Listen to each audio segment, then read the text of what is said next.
On March the 11th we flew to New York for a few pleasant days at Griffin's baptism. Then from March the 14th to the 22nd we drove 1900 miles from New York to Key West, overnighting at the places shown in blue. One of our longest drives was the very first, picking up a Hertz car at 55th Street in New York and driving the 350 miles to Richmond, Virginia, capital of the Confederacy, and a city, ironically, which is 52% black. We stayed at an Omni hotel in the central area and ate a spectacular Italian meal at the nearby La Grotta.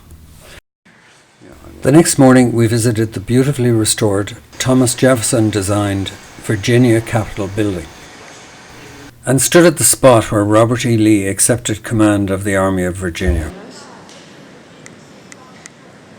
We also explored the Confederate Museum,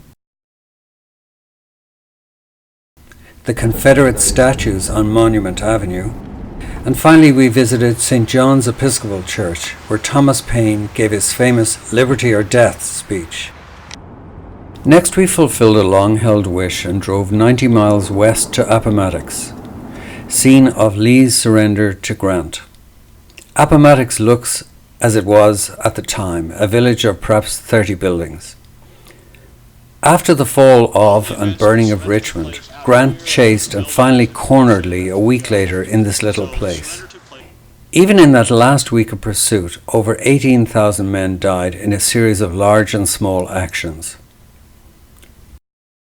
In a quirk of history, the surrender documents were actually signed in this room of a house belonging to Wilmer McLean, who had moved here in 1862 to get away from the war after the two battles of Manassas had been fought over his land. This surrender brought to an end a war that had cost 620,000 military and an unknown number of civilian deaths. From Appomattox we drove 110 miles to Durham, North Carolina, and stayed at the Blooming Garden Inn, home of a very quixotic couple, Frank and Dottie Pockris. Their house is loaded with antiques, including a shard garden of broken china. They sent us to the nearby Rue Claire French restaurant for a wonderful meal, during which Margaret spent half an hour with the chef diagnosing his treatment of potatoes. The next morning we had a quick look at Duke University and at an art centre recently converted from a former tobacco factory. Now we drove 177 miles to Beaufort, North Carolina as our introduction to the so-called Crystal Coast of North Carolina.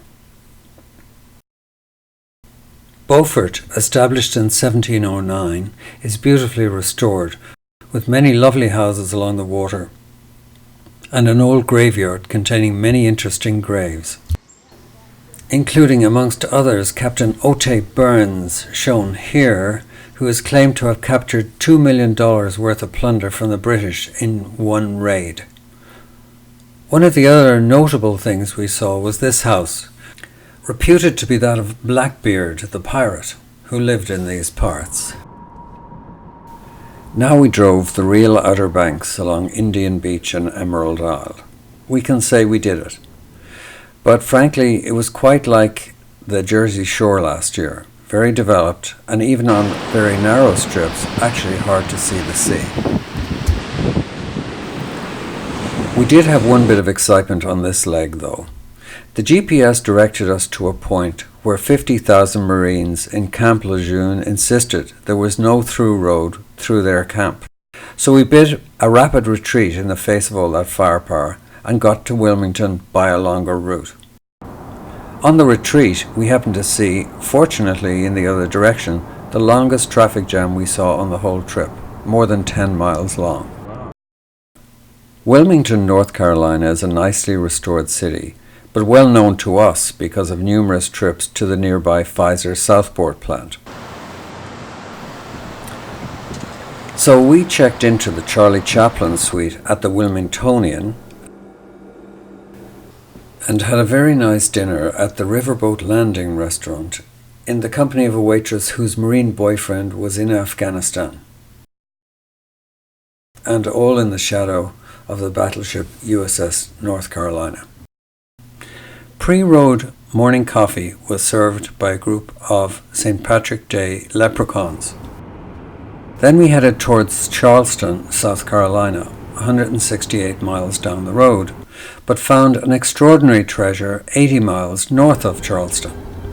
It is Brook Green Gardens, 9,000 acres of former plantation, where in the 30s the Huntington family developed an outdoor sculpture garden comprising 500 acres of the largest collection of American sculpture in the world, over 1,400 items, in beautiful wooded and water surroundings of old plantations.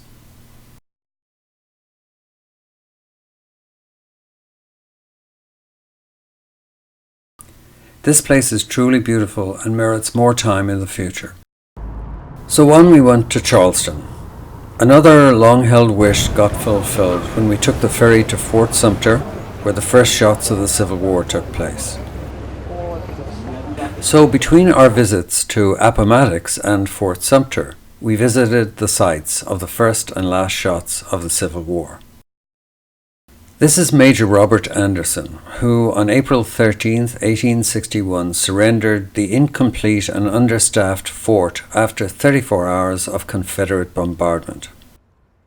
From April 1863, the fort was under repeated Union attack, finally being evacuated, though never surrendered, as Charleston itself was abandoned on February 17, 1865.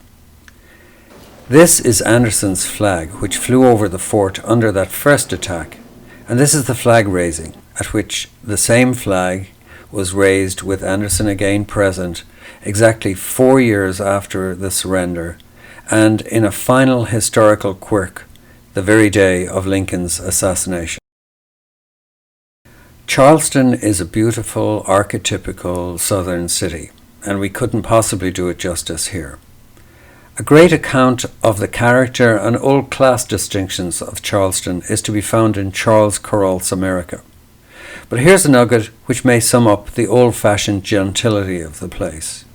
Charleston has been judged as the best-mannered city in America by America's most published etiquette expert, and I think that says it all. So we checked into the Indigo Inn right in the centre, and that evening we did a St. Patrick's Day people watching and had a wonderful meal at the Mercado restaurant, voted Charleston's best new restaurant, accompanied by the jazz of Anne Caldwell. The following morning we looked around the old city with its beautiful antebellum homes at the Battery area, from which Charlestonians celebrated the fall of Fort Sumter on that April day in 1861.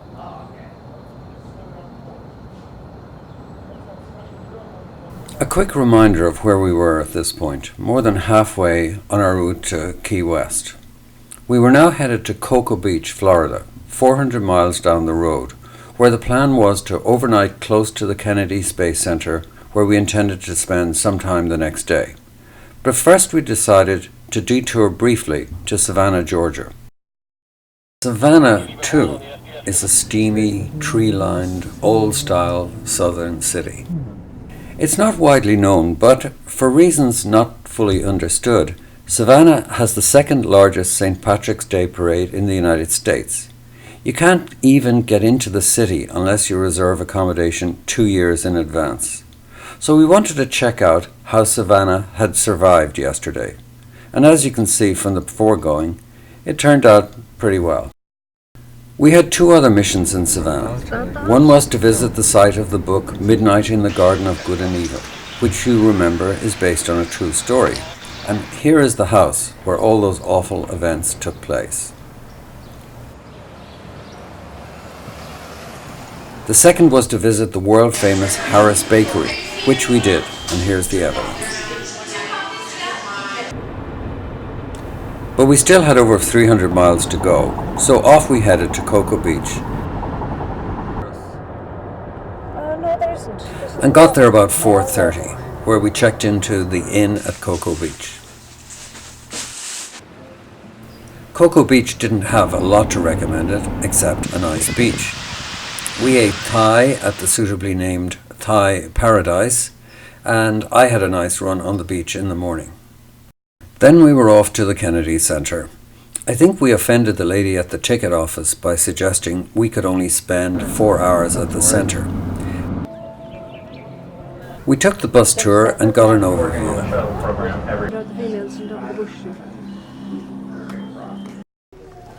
This is the firing room, launch control for the Apollo missions. This is not a mock-up. These are the very consoles we sat at when men first took off. Amongst the most interesting things we saw was a reconstruction of the original moon landing from the actual control room that was used for the landing.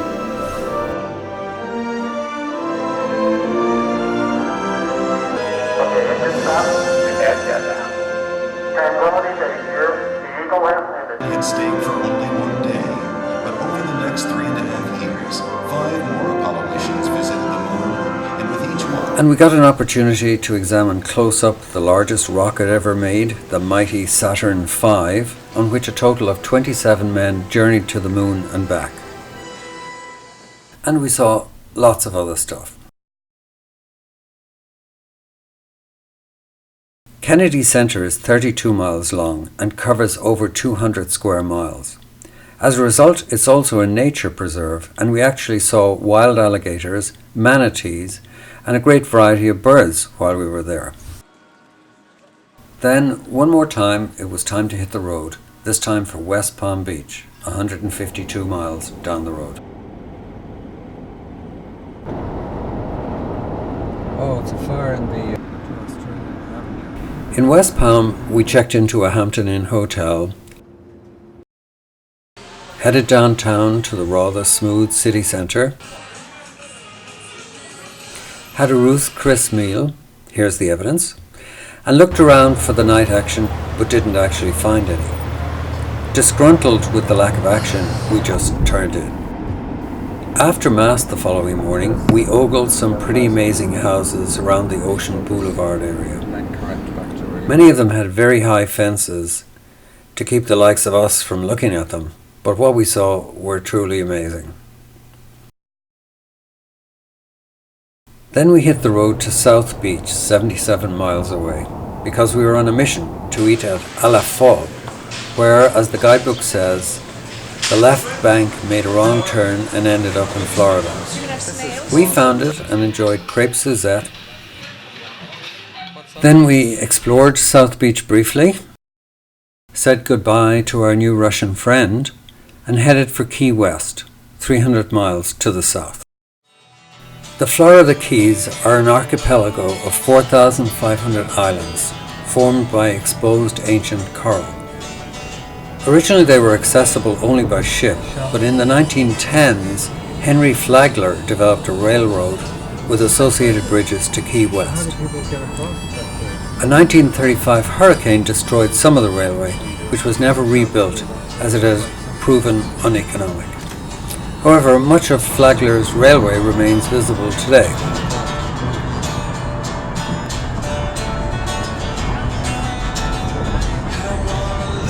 We arrived in Key West about 4 p.m. and checked into the Curry House Mansion, our home for the next 2 days.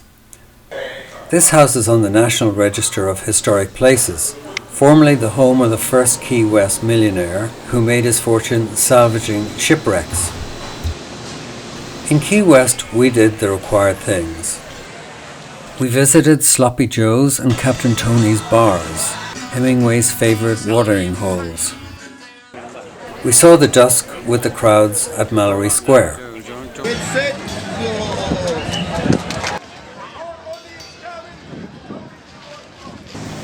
We toured the Hemingway house and saw the successors to his 6-clawed cats.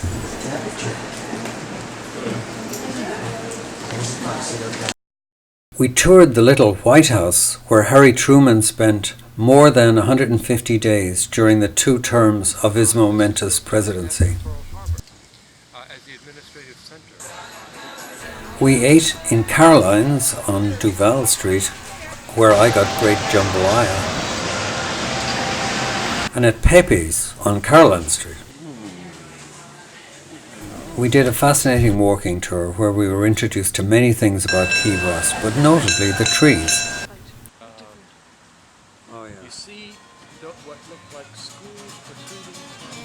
We toured Fort Zachary Taylor, occupied by the Federals throughout the Civil War. We visited the southernmost spot in the continental US. Southernmost trash cans. So as the time for departure arrived, we were left with many images of Key West. Definitely a different place and worthy of a return visit.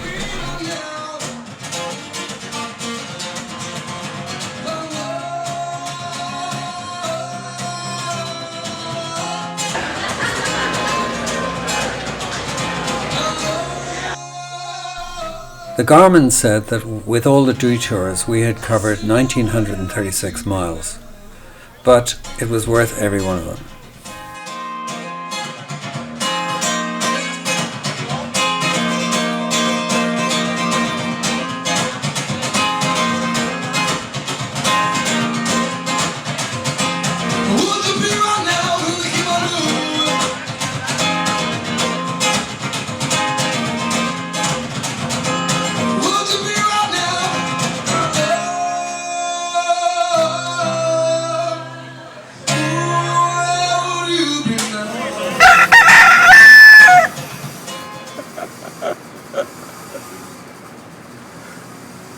Gotcha.